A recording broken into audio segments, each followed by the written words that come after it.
সংক্ষেপে কিভাবে আপনি বর্গমূল এবং ঘনমূল করবেন সেই ব্যাপারটা আমি দেখাই দেবো। দেখবেন এখানে বর্গমূল যেটাকে করবো 1, 9 এবং 6, এটা পৃথক পৃথক যোগ করবো। 1, 9, 6 এখানে 16 হবে। এটা থেকে আমি 2 বিয়োগ করবো, ইকুয়াল টু কত হবে? 14। এইটা হচ্ছে এটার বর্গমূল। এখানে এই 14ই হচ্ছে এটার বর্গমূল। এবার দেখেন দ্বিতীয় নাম্বারটা, এখানে আছে 2 প্লাস 8 প্লাস 9। এখানে আমরা যোগ করলে কত হয় দেখেন? 17, 18, 19। 19 থেকে আমরা 2 বিয়োগ করব, তো থাকবে কত দেখেন? এখানে আমাদের থাকবে 17। এটা হচ্ছে এটার বর্গমূল। দেখেন পরবর্তীতে এখানে আছে আমাদের 6 যোগ 4 ইকুয়াল টু কত হবে? 10।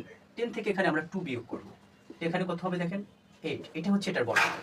সেম একই রকমের আমরা যখন ঘনমূল করব, একই রকমের সবগুলো যোগ করব। 1 যোগ 2 যোগ 5 ইকুয়াল টু কত হবে? 5, 7, 8। 8 থেকে আমরা এখান থেকে 3 বিয়োগ করব, তো এখানে কত হবে? 5 হবে। এটা হচ্ছে এটার ঘনমূল। এবার দেখেন 5 নম্বরে যে অঙ্কটা আছে এখানে 3, একই রুলসের সবগুলো। এবার 3 তো কত হবে দেখেন? 7, 8, 9, 10। এখানে 10 থেকে আমরা বিয়োগ করব কত? 3 ইকুয়াল টু কত হবে?